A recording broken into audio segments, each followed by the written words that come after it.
भाषाओं की राजनीति नेताओं का सस्ता हथकंडा है जो समय समय पर नेता उपयोग में लेते रहते हैं देश को तोड़ने के लिए।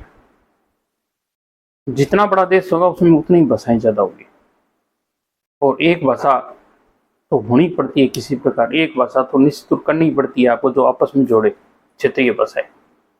चाइना है तो उसके अंदर भी तो बहुत सारी भाषाएं हैं, भारत में भी बहुत सारी भाषाएं, रशिया में भी बहुत भाषाएं।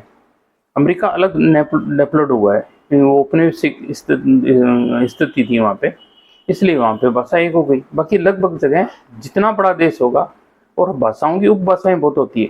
जैसे राजस्थान ही है तो उसकी हर एक जिले की उपभाषाएं, यूपी हिंदी में बोली जाती है ऐसी कुछ बात नहीं है, यूपी के अंदर भी अलग अलग लोकल भाषाएं, अवधी भी है, ब्रज भी है, खड़ी भाषा भी है, रुहेलखंडी भी है, अलग अलग एरिया वाइज भाषा होती है। तो भाषा की राजनीति बहुत गलत है। महाराष्ट्र को लो आप, महाराष्ट्र के अंदर भी 3 भाषाएं, कोंकण की अलग है, मराठवाड़ा की अलग है, जो मध्य महाराष्ट्र है जो उसकी भाषा अलग है और डिस्ट्रिक्टों में भी अलग अलग बोली है। एक सस्ता हथकंडा होता है राजनीतियों के लिए जो उपयोग में लगते हैं। मित्रों नमस्कार, मैं सुनील सर। आज हम बात करेंगे भाषा के बारे में। मनुष्य भाषा के द्वारा अपने विचार व्यक्त करता है, जानवर भी बोलता है, वो अपने विचार व्यक्त नहीं कर पाता, अपना दुख सुख कुछ व्यक्त कर पाता है थोड़ा बहुत, क्योंकि उसके पास में उसका भाषा का विकास हो नहीं पाया, बौद्धिक विकास नहीं हो पाया। इसलिए मनुष्य के विकास के पीछे सबसे बड़ा कारण, जानवर और मनुष्य को अलग करने वाला मुख्य कारण भाषा है। भाषा का विकास भावों को व्यक्त कर देता है। सब चीज़ें भावों में व्यक्त नहीं की जा सकती, बहुत सारी चीज़ें जो भावों में व्यक्त नहीं की जा, भावों को व्यक्त नहीं किया जा सकता, जैसे मीठा है, खट्टा है, वो आपको चख के देखना पड़ेगा। गूंगा होता है वो गुड़ को व्यक्त नहीं कर पाता, कैसे व्यक्त करेगा।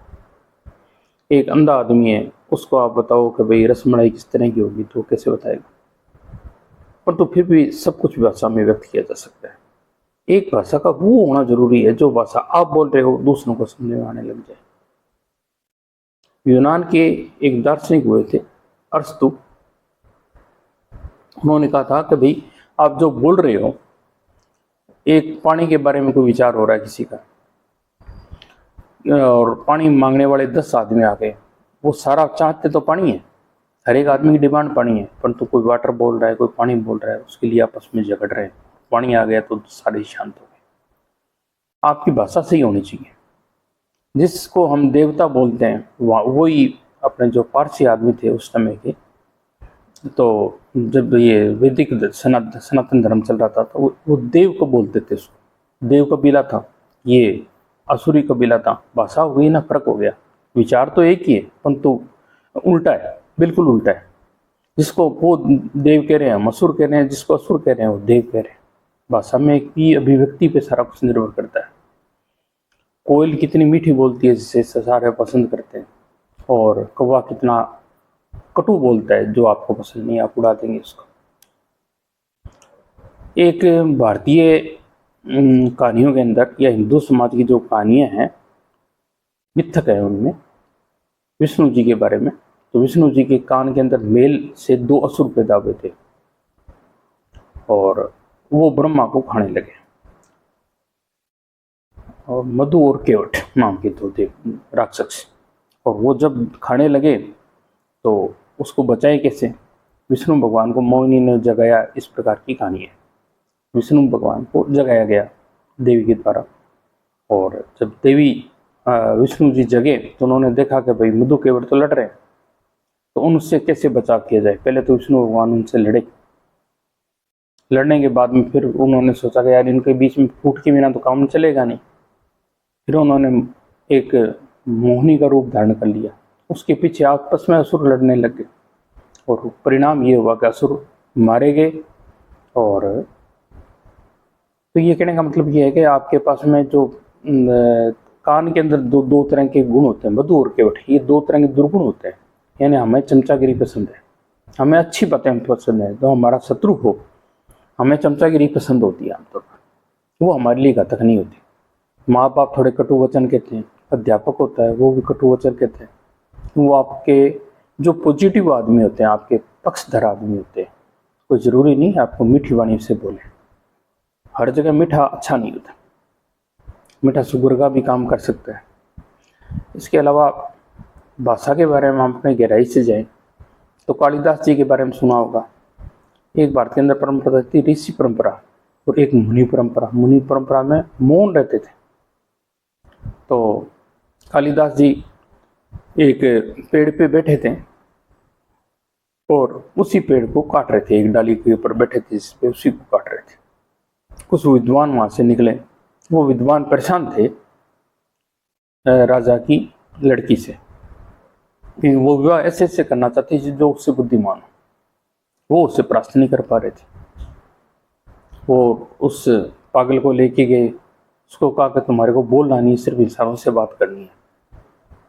तो ये भी माना जाता है कि भाई पागलपन का जो मौन है, मौन से आप पागल को भी नहीं पहचान पाते आसानी से। जब बोलेगा जब भी पता लगेगा कि वो कितना उसके अंदर तंत्र समझ लो आप, जैसे देसी भाषा में, यानी उसकी क्षमता कितनी है, बौद्धिक क्षमता कितनी है, जो बोलने का तरीका क्या है, बोलता कैसे है। जब विचार व्यक्त करेगा तो आप अनुमान लगा सकते हो आदमी का बौद्धिक स्तर क्या है। तो कालिदास जी का पता नहीं लग पाया। ये सारे वही एक उंगली बड़ा, दो उंगली बड़ा, इस तरह कहानी लंबी है, मैं उसको नहीं लेते मैटर को। लास्ट में कालिदास जी को जिता दिया गया और जो विद्युत माँ जो थी वो बच्ची थी उसको हरा दिया गया और षड्यंत्र में वो कामयाब रहे अपने। तो इसी प्रकार भी होता है, बोलना आदमी को आना ही चाहिए अच्छी तरीके से। यदि आप मीठे बोलोगे किसी को प्रभावित कर सकते हो। बॉडी लैंग्वेज क्या है आपकी, भाषा की क्षमता क्या है, उसी पर सारा निर्भर करता है। हमारे भारत के अंदर भाषा का विकास से पहले श्रवण परंपरा थी बोलने की, उसी से ये जितने भी ऋग्वेद था ये भी पहले बोलचाल की भाषा में था, सिर्फ श्रुति में रूप में था, बाद में लिखित रूप में आया। ब्राह्मणी भाषा थी जिसका बाद में पढ़ा जाने लगा। पुरानी इसको अपने और ज़्यादा परिष्कृत हुई तो उसको संस्कृत किया गया था, संस्कृत बन गई, संस्कृत में लिखी जाने लगी। भाषा के अलावा भाषा यानी आप अपने विचारों को व्यक्त कर देते हैं।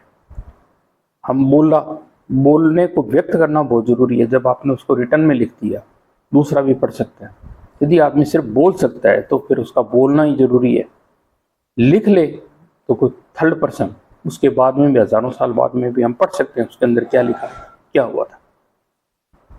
ये सारा कमाल हुआ है भाषा के विकास की वजह से। भाषा निरंतर विकसित होती जा रही है। बाद में कंप्यूटर की भी लैंग्वेज आ गई जिससे की से बोला जाता है। बोलने के बारे में ये कहा जाता है कि भाई आदमी को दो कान दिए एक मुंह दिए, इसलिए आदमी को सुनना ज़्यादा चाहिए और बोलना कम चाहिए, उससे ज़्यादा बोलना चाहिए। जो अच्छा श्रोता होता है वो ही अच्छा वक्ता बन सकता है, ये भी बताया जाता है। ये काफ़ी हद तक सही है। अपने जो भी हम व्यक्त करते हैं, आर्यों का इतिहास देखें या द्रविड़ों का इतिहास देखें, आर्य द्रविड़ों के बीच की मामला था, जो भी था भाषाई मामला था। भाषा की वजह से आपस में द्वंद्वता भी बढ़ती है, वैचारिक द्वंद्वता भी बढ़ती है और एक दूसरे से एक्सचेंज होने से विकास भी होता है। दोनों बातें होती है, एक दूसरे विचारों का आदान प्रदान होता है। बोलियां कुछ दूरी में चेंज होती रहती है। जैसे गंगानगर जिसमें मैं रहता हूँ, इस बेल्ट में राजस्थानी भाषा है, तो राजस्थानी की भी अलग अलग जिले में अलग अलग है, बोली की टून चेंज हो जाती है। ये विकास क्रमिक रूप से हुआ है सभ्यता के साथ में और ये विकास लगातार चलता जा रहा है। अंग्रेजी भाषा है, उसमें पूरे विश्व के बहुत सारे शब्द आ गए। आपको आश्चर्य होगा कि संस्कृत भाषा के अंदर इंग्लिश के वर्ड बहुत थे या इंग्लिश के अंदर संस्कृत के शब्द बहुत थे। तो आप सोचोगे ये कैसे हुआ? इसका पता लगा कि भाई, इससे पता लगा कि भाई जो आर्यों का उद्गम हुआ था मध्य एशिया से हुआ था और मध्य एशिया से ही आर्यों की एक शाखा यूरोप में गई थी, एक भारत की साइड के अंदर आई थी। तो इसका मतलब उनके बीच में शुरुआत वहां से हुई थी। भाषा से आप इतिहास का भी पता लगा सकते हो। भाषा बहुत सारी ग्रंथियों को खोलती भी है। यदि आप सिंधु घाटी सभ्यता आज की आज भाषा पढ़ी जाती तो हमारे को पता लग जाता कि भाई भाषा उस समय कैसे बोलते होंगे, क्या करते होंगे, रहस्य के पर्दे उठ जाते हैं। भाषा भी एक तरह का पर भी एक पुराण लिखा जा सकता है, इससे भी बहुत सारे उद्घाटन होता है, रहस्यों का उद्घाटन होता है। मित्रों, शायद आपको वीडियो अच्छा लगा होगा, और अच्छा लगे तो शेयर जरूर करना। जय हिंद, जय भारत, धन्यवाद। लाइक कीजिए।